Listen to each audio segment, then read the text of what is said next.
Refait le H, l'émission exclusivement consacrée au HBC Nantes, chaque semaine dans la HBC Nantes Family. En présence d'invités, supporters, bénévoles, journalistes, nos spécialistes analyseront sans phare l'actualité du HBC Nantes.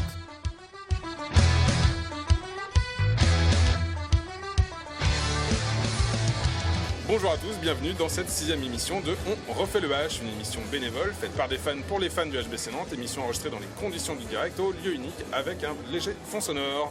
Chaque semaine, nous décortiquons l'actualité du H en compagnie de Mickaël, abonné depuis 2013. Bonsoir Mickaël. Bonsoir Polo, bonsoir tout le monde. En compagnie également de Yann, administrateur du groupe Facebook HBC Nantes Family. Bonsoir Yann. Bonsoir Paul, bonsoir Mickaël, bonsoir à tous. Et en compagnie de moi-même, Paul, ancien journaliste pour le compte de la radio Sun. Et ce soir, nous avons un 4e membre de l'émission, un invité de marque en la présence de Mickaël Guignard, président des Ultrash. Bonsoir Mickaël. Bonsoir les gars, bonsoir à tous. Au programme ce soir, plusieurs thèmes. Nous reviendrons avec toi d'abord sur ton parcours, Mickaël. Comment tu es venu dans le groupe des Ultrash, comment tu as rejoint l'équipe des supporters. Nous reviendrons dans un deuxième temps sur le match contre Tremblay. Et puis dans une troisième partie de l'émission, nous évoquerons le retour sur le match de la N1. C'était contre Livry-Gargan. Enfin, nous terminerons cette émission avec vos pronostics pour le match contre Créteil de ce mercredi. Et nous commençons tout de suite donc avec toi, Mickaël. Est-ce que tu peux déjà te présenter et nous dire comment tu es arrivé comme ça à rejoindre le groupe des Ultrash?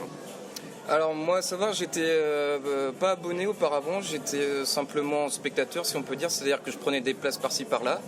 Et quand j'ai vu le concept de l'association Ultrash qui s'est créée, justement ça m'a intéressé, ça m'a intrigué, donc je me suis dit banco, on y va, on fonce.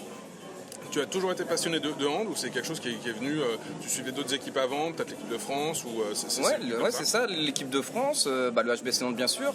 C'est à savoir que moi je suis ancien handballeur, je faisais ça dans l'agglomération nantaise à Saint-Sébastien-sur-Loire pour être précis. Donc mon père en a fait, mon grand-père était président de ce club aussi. Donc voilà, depuis tout petit bercé dans ce monde handballistique et c'est une passion. Ouais. Alors tu jouais à quel poste justement quand tu faisais du hand? J'ai fait 2 postes, c'est-à-dire demi-centre ou ailier droit. D'accord. Et il y en a un des deux que tu as préféré parce que tu étais joueur? Demi-centre. Voilà, la distribution du jeu. Être au cœur du jeu tout le temps? Ouais, c'est ça, exactement. Alors c'est l'occasion également de vous féliciter puisque avec les Ultrash, vous avez gagné pour la 2e année consécutive le prix du meilleur public au Trophée des sportifs de Télé-Nantes. C'est une récompense aussi de l'engagement et de votre passion pour ce club? Ouais, c'est exactement ça. D'abord, merci. Ça fait toujours plaisir d'avoir une récompense. C'est comme tu dis, c'est-à-dire que oui, c'est une récompense pour tous, suivant tout l'investissement qui a pu être fait durant toute une saison, parce que c'est quand même de l'investissement qui est pris sur un temps personnel. Il est estimé à combien ce temps personnel justement? Vous arrivez à le quantifier ou Là, à l'heure actuelle, non, pas spécialement, ça varie suivant les dates de match qu'on sélectionne, par exemple pour les tifos, ou même d'autres actions qu'on va mettre à côté, ça se décide au fur et à mesure, donc quantifier là, dans l'instant, non, je peux pas te le dire. Ouais. Et alors justement, comment s'est créé le groupe? Est-ce que tu sais de qui c'est parti? C'est à ton origine ou quelles sont les bases comme ça de ce groupe de supporters des Ultrash? Alors le groupe il est parti juste après la finale gagnée en Coupe de France en 2017 par Benoît Vissuzen pour être précis. Donc c'est parti à partir de là où en fait ce qu'il voulait avec d'autres personnes c'était vraiment un coop actif. Donc, c'est-à-dire que passer par des tifos, passer par des chants, passer par des actions, vraiment avoir un coop qui fait tout du long de l'année tout ce qu'il faut pour faire plaisir au club, faire plaisir aux joueurs, les motiver et aussi faire plaisir à tout le public. Ce qui se fait dans les groupes ultra de foot ou autre. C'est ça, ouais. C'est retrouver cette atmosphère pour que l'équipe adverse qui va venir soit entre guillemets impressionnée. Des supporters, des fans plus que des spectateurs. Ah oui, complètement.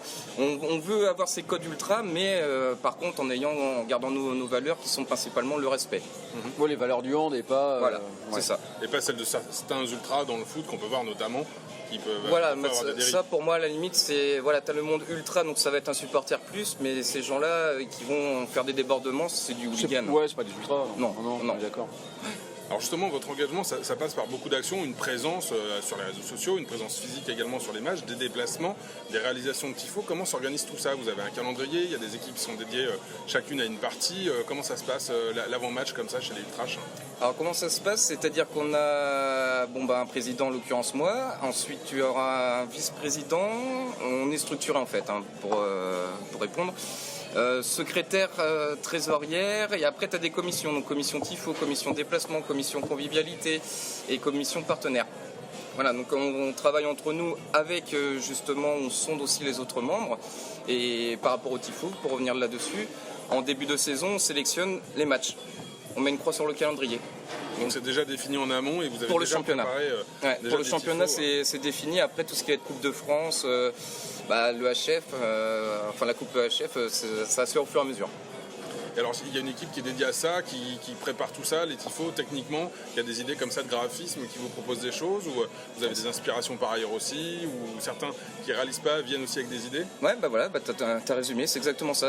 On aura quelqu'un qui va être à la tête donc, de cette commission tifo, qui va sonder justement les autres membres Ultrash, et après ça sera lui le décisionnaire, suivant, il va prendre le bon côté de tous pour faire ressortir ça en tribune après. Là, c'est la 3e année qu'existent les Ultrash. À peine. On est dans notre 3e saison, on commence la 3e saison, mais ouais. Vous êtes combien là maintenant? Parce que quand tu cites toutes les commissions comme ça. Là, en termes de membres, on est 55. Ah, c'est bien. Ça fait un 55, sachant qu'on a commencé septembre 2017, on était 17 justement. Ouais. Donc ça croît, vous avez des demandes chaque année comme ça pour rejoindre le groupe assez fréquentes?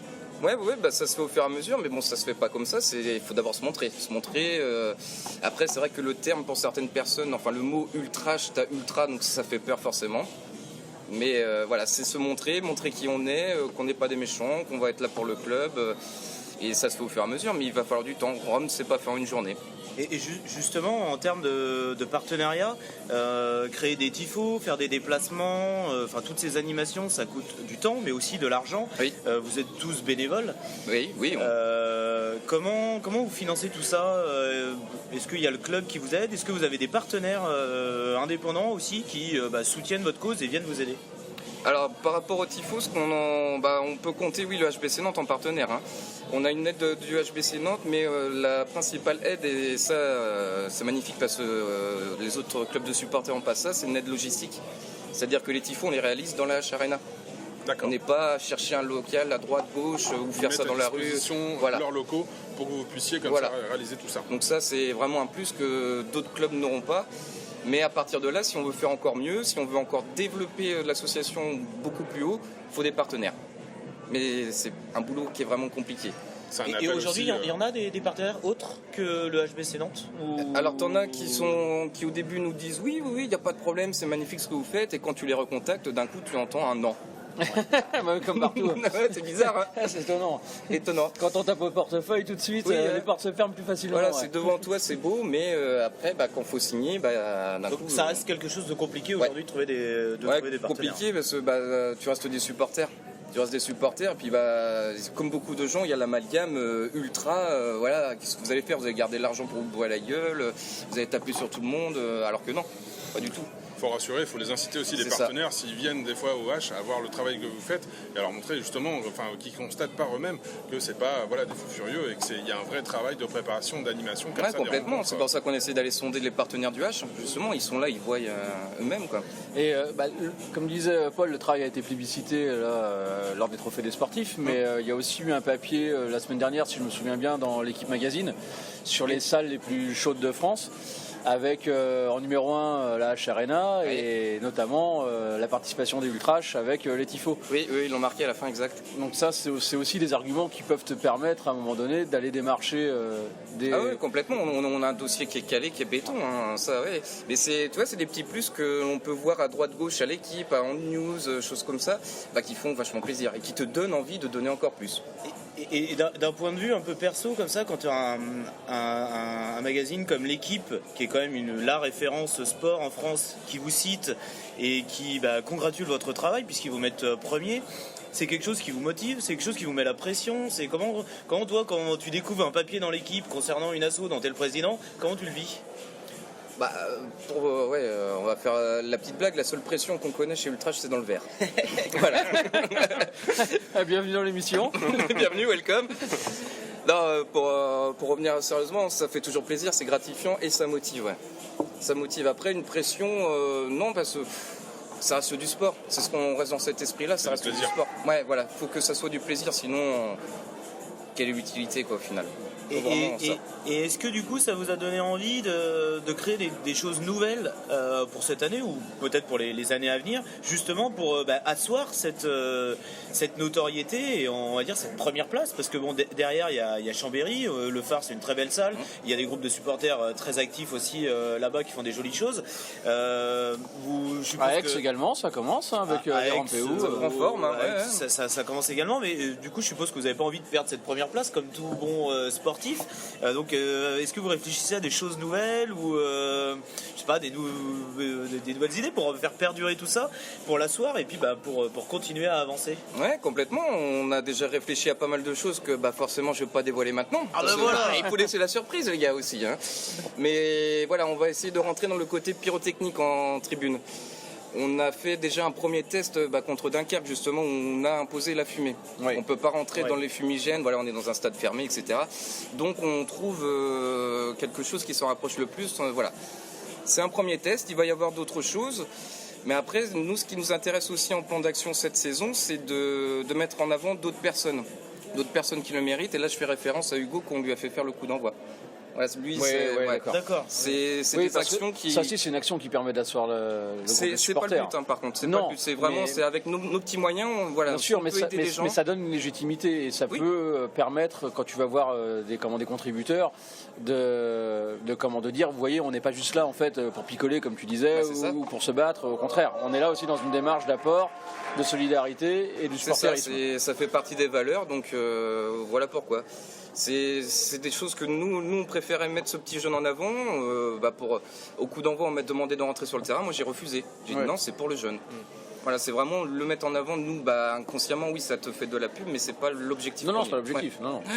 Alors tu évoquais justement ce plaisir que vous preniez à être justement dans cet environnement du H et à supporter ce club. Je crois le plaisir, on en a pris pas mal à l'occasion du dernier match contre Tremblay, avec un score de 39-20. Je répète, quand même le score pour ceux qui n'étaient pas au courant, 39-20. Là aussi, alors messieurs, on va revenir sur cette victoire. On avait fait les pronostics que j'avais brillamment remporté avec une victoire de +6. Quelle honte. Honteux de rajouter ça. À quel moment on aurait pu imaginer une victoire de 19 points? À quel moment l'un de nous, sérieusement, se serait dit jamais. Tremblay avait la 4e défense de Lidl Star League à ce moment-là. Moi j'avais pronostiqué un +3. Je pensais que ça allait être beaucoup plus compliqué. Alors oui, ils avaient l'avant-dernière attaque, mais 4e défense. Et ça a toujours été un club qui est difficile à jouer. En plus cette année ils sont pas mal. Bon là ils ont pris une énorme raclée, mais les 2 matchs précédents qu'ils perdent contre Montpellier et Istres, c'est d'un but. Donc c'était pas à prendre à la légère. Et finalement ils n'ont pas du tout existé. La faute à nous, même si eux ont beaucoup de déchets, beaucoup de pertes de balles, une défense inexistante, c'est aussi parce que nos joueurs ont très bien joué. On a encore eu un Emile Nielsen en mode muraille de Chine qui a tout arrêté. Je crois qu'à un moment donné on s'est demandé même s'il y avait un but derrière Emile, parce que on a l'impression qu'il tirait contre un mur. Non mais vraiment, c'était Mika, toi ton avis sur Nielsen, j'avais déjà fait l'éloge la semaine dernière. Je crois que depuis le début de la saison, on n'en dit que du bien. Alors, on va pas s'interdire de le dire parce qu'il est énorme. Élu meilleur joueur du mois de septembre aujourd'hui ou hier. Hier, je crois. Mais bon, voilà, il fait 22 arrêts, il est énorme. Performance extraordinaire. 56%. Ouais, 56% d'arrêt. Ouais, sur le match. C'est juste phénoménal. Ça dégoûte. Ça dégoûte l'équipe adverse. On l'a vu avec certains tireurs qui arrivaient, qui au début tiraient en essayant de tenter les choses, et puis qui au final c'était presque des tirs, pas de dépit, mais à la fin ils savaient plus quoi trouver pour essayer. C'est un peu ce que Yann a dit en fait. Je pense qu'ils n'ont pas été à leur niveau, mais ils ont parce que eux ils avaient sûrement un jour sans, c'est comme ça. Ils sont pas à leur ça niveau, arrive, ça, c'est évident. ils n'étaient pas à leur niveau, mais aussi s'il y a un tel écart, c'est parce qu'on les a tués psychologiquement et Nielsen.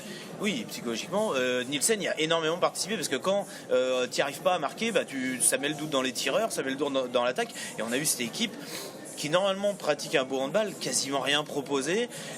Défensivement, c'est pareil, ils n'ont pas proposé d'impact. On sortait de 2 matchs de boucher contre Saint-Raphaël et Dunkerque, ça nous a fait tout drôle de voir. On avait mis une petite valise aussi à Chartres.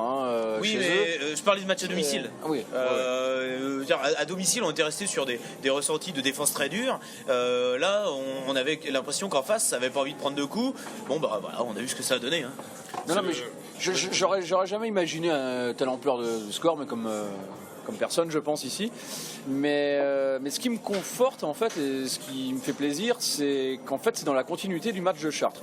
Alors oui, on va replacer aussi les 2 équipes, Chartres et Tremblay, à leur niveau. Nantes est au-dessus. Il n'y a pas photo. Hein. Mais nous, on est dans notre continuité. Et je pense que tout le travail qui est fait depuis un moment dans l'animation offensive, où on avait beaucoup de pertes de balles, on en a de moins en moins. Les transmissions se font de mieux en mieux. On passe toujours par les ailes. On joue aussi beaucoup avec le pivot. Pour moi, en fait, c'est pas anodin. Je pense que oui, eux n'étaient pas à leur niveau, mais nous, on était à notre niveau. Il ne faut pas sous-estimer notre performance non plus, effectivement. L'écart s'est fait dès le début, parce que c'est 13 buts inscrits en 15 minutes de jeu. Enfin, c'est quand même un départ tonitruant. Mais au-delà aussi de l'attaque, le mot continuité, je l'aime beaucoup. On l'emploie beaucoup depuis le début dans chaque émission, parce que c'est vraiment un ressenti qu'on a. Je l'emploie aussi pour la défense. On ne prend que 20 buts. Alors oui, il y a eu Emile Nielsen qui a été très bon, mais on n'a jamais un bon gardien sans une excellente défense. Et la défense, j'ai presque envie de faire un copier-coller de ce que j'ai dit contre Chartres. Elle a été top. On a hyper bien défendu. Les 3 du centre, Cavalcanti, Tourna et Augustin Hussein. T'as pas envie de t'approcher. Hein. Ce score, c'est le plus gros écart sur les 3 dernières saisons. Plus que ça, je crois. Alors, moi, j'ai lu sur les 3 dernières saisons. En tout cas. Si on retourne plus loin, on remonte avant, c'était de 7 ans d'abonnés, j'ai pas le souvenir d'être à 19. À Nantes, oui, mais sur la saison, tout club confondu. Tout club confondu, je pense que Paris a mis quelques parpaings. Oui, mais je parle pour nous. Oui. Ah oui, nous. D'accord, voilà, c'est pour ça que non, mais t'étais pas clair aussi. J'étais pas clair. Les autres avaient compris, mais bon, c'est vrai que c'est une question de. Là aussi, on s'adresse à tous les publics, et donc forcément, il y a un public qui suit Mika aussi. Et je vous aime. Et nous aussi, on vous aime. Et on continue donc. Mickaël, toi, ton avis sur ce match aussi, vous l'avez senti dès le départ aussi sur ce premier quart d'heure, qu'on avait un sur le premier quart d'heure, ouais, dans le Cop Ultrash, on a bien vu. En gros, tu sens que ça va être plié, on va finir à combien ? Oui, ouais. C'est les paris au d'un moment. C'est ça. Par contre, un très beau match. Le seul petit bémol entre guillemets, mais qui pourra faire rire tout le monde, c'est qu'on attendait le 10e but de Lazarov et le 40e but du H qu'on n'a jamais eu. Le 40e but, ouais. Ouais, ça c'est un gros problème de riche. Il est où le 40e? À un moment, nous, on s'est posé la question parce qu'on était allé à Tremblay il y a 2 ans, où on en avait mis 45 là-bas. C'est vrai. Et donc on était là, est-ce qu'on va réussir à dépasser ce 45 ? Parce que le match n'avait rien à voir. Le match, on en met 45. Ok, on est très au-dessus, mais c'est pas la défense passoire de Tremblay de cette saison. Oui, parce que sur le match là, et donc on se disait on va finir à 50 quoi, à un moment. Et non, c'est peut-être pas plus mal. Non, c'est pas plus mal. Mais beaucoup de changements comme le début de saison par Alberto, et ça j'aime bien. Ouais. J'aime bien. On élimine. Enfin, il y aura pas ce côté fatigue comme on a pu avoir la saison passée. Ça tourne énormément et le jeu pour moi est beaucoup plus varié. Oui, c'est pas des solutions en fait. C'est ça. Hein. Ouais, c'est pas ça. Remettre en question ce qui s'est fait avant, parce que quand on dit ça, souvent on va un peu nous taxer de taper sur l'ancien entraîneur. On a pris beaucoup de plaisir avec les années entières. Non, puis on est clair là-dessus. Et si on en est là, tout le monde ne l'est pas. Voilà. Oui. Non. Mais si on en est là, il y est quand même pour une bonne partie aussi. Donc on va pas enlever à Pierre ce qui appartient à Erwan. Et on continue de le suivre au Portugal où il fait, je le redis, le même temps qu'à Nantes. Et on continue de suivre assidûment ses résultats. Et juste un petit mot pour finir, la cerise sur le gâteau du match quand même, c'est les dernières actions où c'est les gamins qui marquent.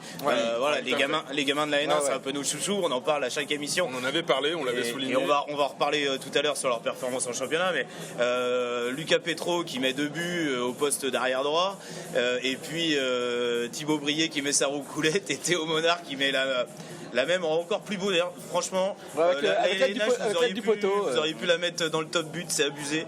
Elle est magnifique, donc voilà, coup de cœur pour les gamins qui nous ont fait lever de notre siège, même pour le 39e but alors que c'était plié, parce que les actions sont super. Et puis cette joie, cette hargne qu'ils avaient, c'était vraiment beau à voir. Thibaut, quand il marque, il fait un petit clin d'œil et il tire la langue. Et je sais pas si tu l'as vu, c'est sur la vidéo. Et tu vois le gamin, il est aux anges, quoi. Après, il passe de N3 avec Rouen, jouer en Star League cette année et marquer son premier but. Donc forcément, il doit être sur un nuage, quoi. Une recoulette à Annonay devant 5500 personnes, c'est sympa pour un premier but, quoi. Mais sans doute, je crois qu'on a pris autant de plaisir qu'eux à aller voir à ce niveau-là. Et puis à voir ce match, on a déroulé un jeu, parce que comme tu le disais Yann, l'adversaire n'était pas inexistant. C'est plus le jeu que le score lui-même, parce que le score, comme le disait Mika d'Ultrash, pas Mika l'autre, on va dire c'est un peu compliqué. Il y en a 2 ce soir, c'est un peu compliqué. C'est le plaisir du jeu, pas du score, parce qu'on se posait la question de savoir à quel score on allait finir, et on savait très bien au bout de 10 minutes que le match était plié et qu'on allait gagner.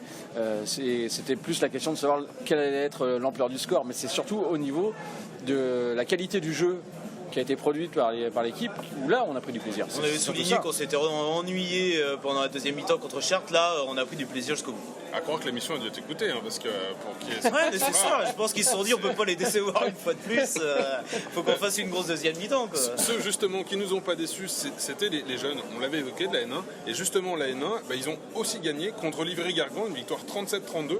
Messieurs, encore un avis sur cette N1 qui, match après match, continue d'engranger aussi des victoires, même s'il y a eu une défaite Là, c'était hyper important de gagner parce qu'ils s'étaient inclinés lors de la dernière rencontre. Alors on l'avait dit, c'était pas honteux, mais c'est un groupe qui n'a pas l'habitude de perdre. Et c'est bien, ça permet des choses aussi à leur place. Qui est jeune. Et moi j'étais hyper attentif à ce résultat parce que j'avais envie de savoir comment ils allaient réagir à cette défaite. Et la preuve est qu'ils ont plutôt bien réagi puisqu'ils ont gagné, c'est le meilleur moyen de réagir.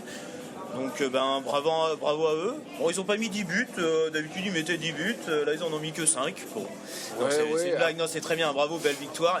On est très exigeants sur les buts, pas assez pour la N1, pas assez pour le H. Problème de riche. Bon, après, préciser, toujours, c'est qu'ils viennent de monter. Ils étaient en N2 l'année dernière, ils viennent de monter. L'effectif a été pas mal chamboulé. Ils sont 3e du classement actuellement parce qu'ils ont perdu contre Bruges, et Bruges est la réserve du Paris Saint-Germain. Ils ont tous les deux gagné. Ils ont tous les deux tout gagné, donc ils sont en tête du classement.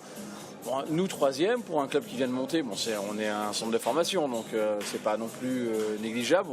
On sait très bien qu'on a plus de moyens et de capacités que les petits clubs, mais pour un effectif renouvelé, c'est très bien. Moi, ce qui m'a intéressé, c'est que on voyait très souvent Damatrin qui n'a pas joué, mais là, d'ailleurs, il est blessé ou vous avez des infos? J'ai aucune idée. Non, rien, mais qui marque beaucoup d'habitude. Oui. Là, on avait le retour d'un demi-centre avec de la Bretèche, Lucas de la Bretèche. Il en met 9, Pelechenko en met 9.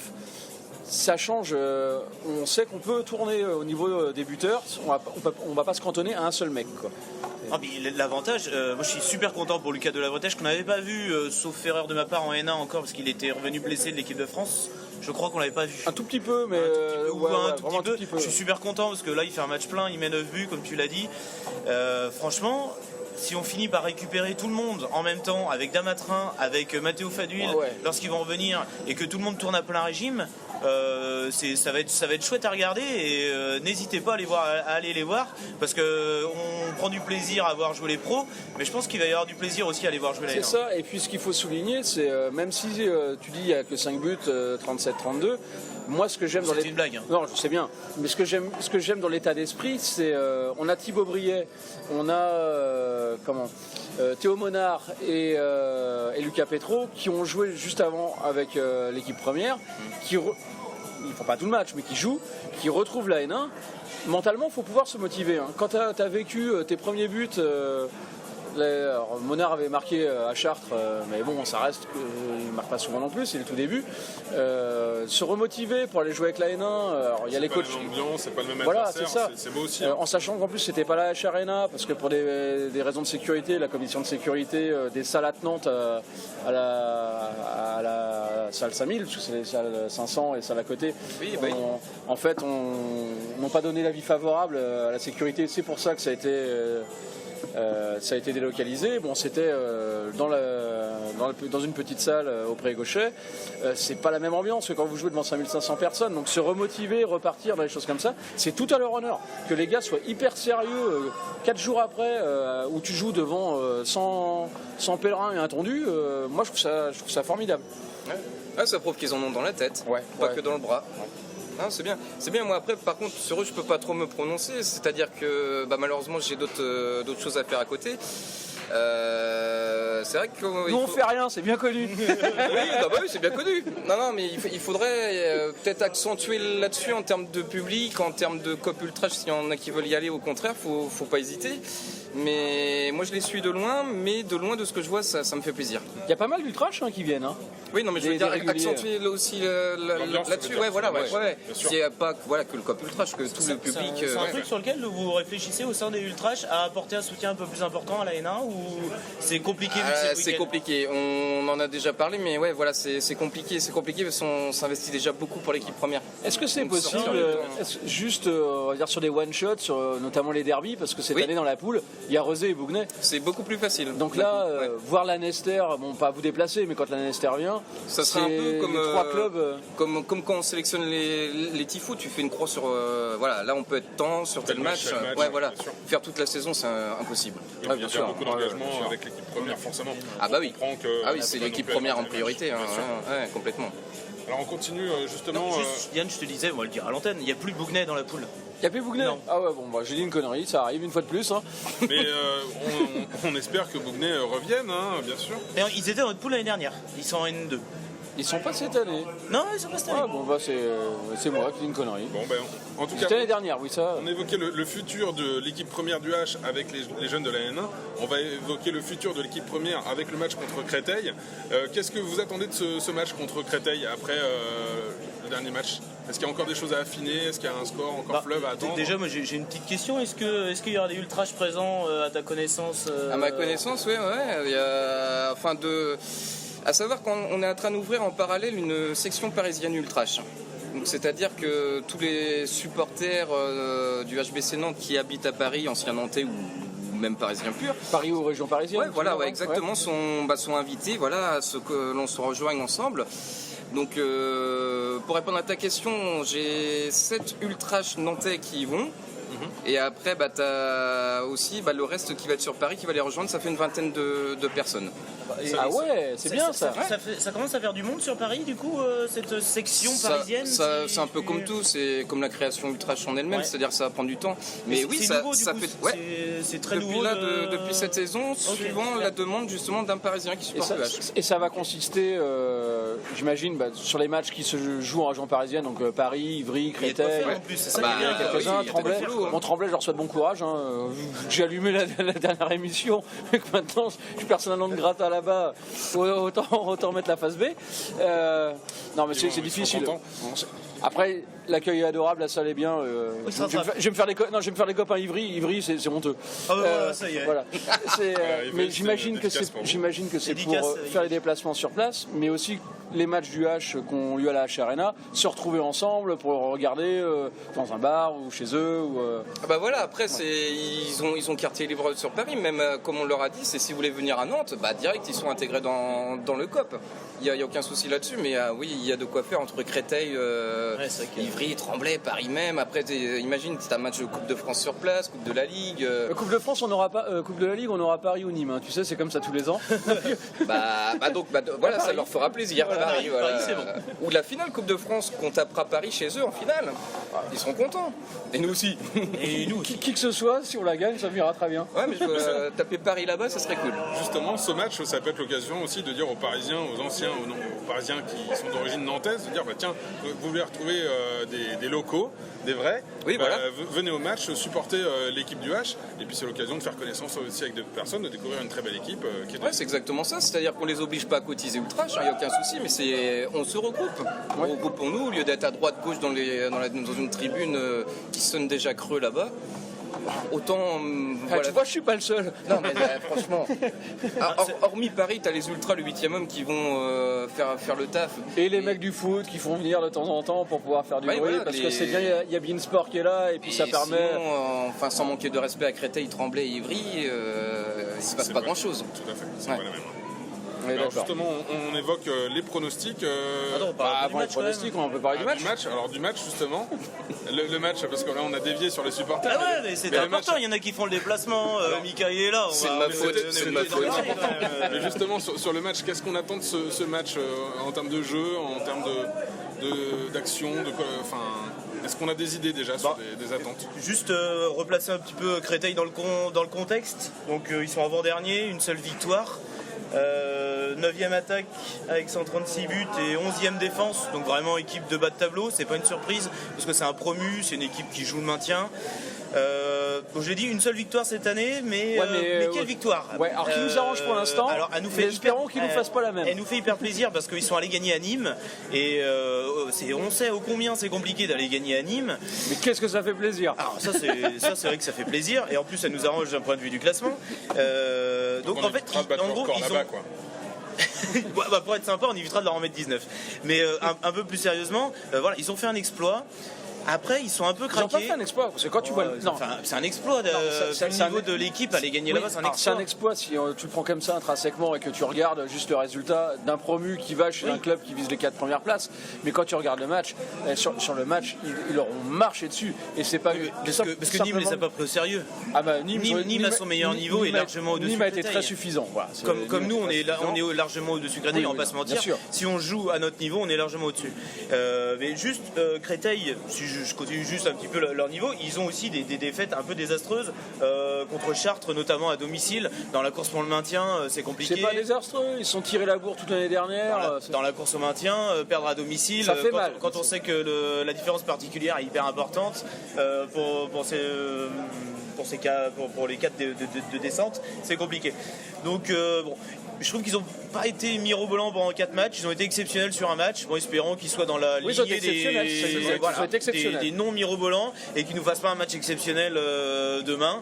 Maintenant, s'ils sont à leur niveau et que nous aussi, on va gagner sans trembler, je pense. Sans trembler, oui, c'est évident, puisqu'on joue à Créteil. Sans trembler à Créteil.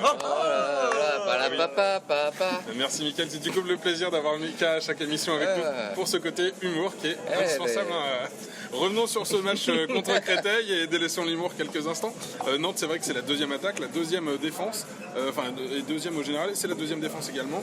Créteil, c'est la 9e attaque et ils sont 13e au général avec la 11e défense. Donc là aussi, normalement, il n'y a pas photo. Si le A joue à son niveau, ça passe. Si on veut respecter les ambitions affichées par le président Pelletier en début de saison, on n'a pas le choix, on est obligé de gagner. L'interview d'Aymeric Mine lors du dernier match contre Tremblay, elle est simple, c'est que faut tout gagner jusqu'à la trêve. Il y a la trêve internationale dans quelques semaines. Faut gagner tous ces matchs-là pour pouvoir en fait rester au niveau et au contact du PSG. On n'a perdu qu'un seul match contre eux, mais c'était chez eux 2-3 buts. Donc c'est surtout qu'après on attaque du gros quoi. Aujourd'hui on est à des équipes qui sont sans leur manquer de respect en dessous de nous. Même le dernier match à domicile avant la trêve contre Toulouse. Mais c'est important de faire le job contre les équipes un peu en dessous de nous. C'est une meilleure équipe, ils sont un peu en dessous de nous. Donc il faut tout gagner parce qu'après au retour il me semble qu'on va à Nîmes et puis après on a des déplacements à Chambéry, à Montpellier avant Noël là qui arrivent. Donc le lourd arrive derrière. Il faut qu'on ait le plein de points pour les aborder le plus sereinement possible. Oui, tout à fait. Alors justement, ça nous emmène tout droit vers les pronostics. Qu'est-ce qu'on attend de ce match en termes de score? Allez, je vais dire, mais attends, j'essaye de me concentrer parce que j'ai bien envie de te battre. Une victoire déjà peut-être. Oui, une victoire, oui, évidemment. Plus 6. Une victoire plus 6, très bien. De ton côté, Yann je vais rejoindre Mickaël, il va pas aimer que je donne la même chose que lui, mais je vais donner le score. Victoire plus 6 et 37-31.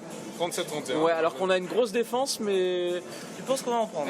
Mais ça joue bien, ça joue bien au handball du côté de ça défend pas très bien, mais ça joue bien au handball. Donc ils peuvent, si on n'est pas très concentré, ils peuvent nous en mettre quelques-uns. Et de ton côté, Mickaël Moi j'en vois 7 d'écart. 7 d'écart mais en faveur du H. Plus 7 pour le H. Ouais. Après, peu importe. peu importe combien ils en mettent, combien ils en prennent, j'en vois 7. Non, puis ce qui est plutôt agréable, c'est, je reviens là-dessus, c'est le fait que les supporters ultrash, donc ils aient une vingtaine, seront présents. Oui, au final, ouais, voilà. Ouais. Si on gagne pas là-bas avec un... Je pense que, étant donné le bruit que vous faites quand vous vous déplacez, parce qu'on a fait quelques déplacements ensemble, oui. Et donc on a perdu quelques décibels au niveau de l'oreille interne. Je pense qu'à 20, il y a moyen d'être chez nous. Ouais, c'est ça. Donc, c'est purement simplement l'objectif. Victoire assurée, oui. Bon, écoutez, moi c'est ce que je pense aussi, une victoire plus 11. On verra, on aura le résultat de ce match donc demain soir, mercredi. Et on voulait terminer cette émission avec un hommage à Eugène Sacomano qui nous a quittés cette semaine. Effectivement, vous l'aurez compris, cette émission On refait le H, c'était tout droit inspiré au moins pour le nom de l'émission On refait le match qui était animé par Eugène Sacomano. Et tu voulais nous dire un petit mot, je crois, Mickaël, à ce sujet. Hein. Oui, voilà, un petit peu au nom des gars de l'équipe, simplement rendre hommage, dédié très symboliquement cette émission à Eugène Sacomano. Moi, je vais faire un petit flashback, un petit retour en arrière sur une époque que les plus jeunes d'entre nous n'ont pas connue, une époque où Internet n'existait pas et où le football ou le sport en général n'inondait pas la télévision. Pour suivre le foot. Mais il faut juste préciser, Mika vient de Vendée, sud Vendée. Donc la télévision, ça marchait pas toujours. C'était un bel hommage, Mika, je t'en prie. D'où la radio, et Mika est trentenaire. Hein, Merci, je t'en prie. Bon, comment tu veux que je reprenne derrière ça parce que Eugène Sacomano était un grand journaliste. Voilà, non, mais il mérite bien un hommage. Moi perso, quand j'étais gamin et ado, mes parents n'avaient pas Canal+, et donc la radio était un super moyen pour moi de vivre une de mes passions, suivre le sport et le football en général, et les commentaires endiablés, enflammés, passionnés, hystériques de Sacomano, moi ils m'ont fait vibrer. Et donc hier, avec sa disparition, c'est un petit bout de mon enfance, et je pense que c'est un petit bout de l'adolescence, ou même un petit bout de l'histoire de vie de beaucoup de passionnés de sport qui s'est envolé hier.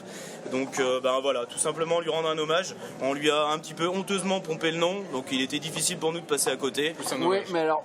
Donc simplement respect pour la carrière. Pas grand chose à ajouter à ce que tu dis.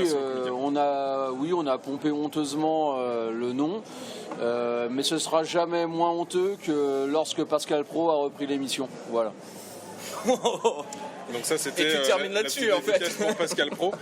Juste voilà, effectivement. Donc Pascal est invité à venir la prochaine. Non, pas du tout, non. Non, mais juste effectivement sur Eugène Sacomano, c'est vrai qu'on a été nombreux aussi à une époque à regarder les matchs à la télé et en mettant les commentaires de Eugène Sacomano pour vivre aussi avec une ferveur encore plus grande ces matchs, et comme quoi des fois aussi des voix de la radio ont aussi une résonance qui est beaucoup plus forte. C'est évident. Aussi, là aussi on sait l'homme qu'il a été, la voix qu'il a représentée et ce qu'il a représenté pour le foot. Hein. Donc tu as eu l'occasion d'écouter aussi peut-être toi, Mickaël, à l'époque. Ah oui, complètement, mais moi j'avais la télé. Écoutez, le débat s'arrête là. On termine là-dessus ou... Je crois que c'est une excellente transition. On se retrouvera non pas à la télé, mais devant la télé. Par contre, pour suivre la dernière rencontre du H, enfin la prochaine rencontre du H contre Créteil. Et on vous souhaite une excellente écoute à tous. Merci à tous pour cette émission. Bonsoir à tous. Salut. Bonsoir.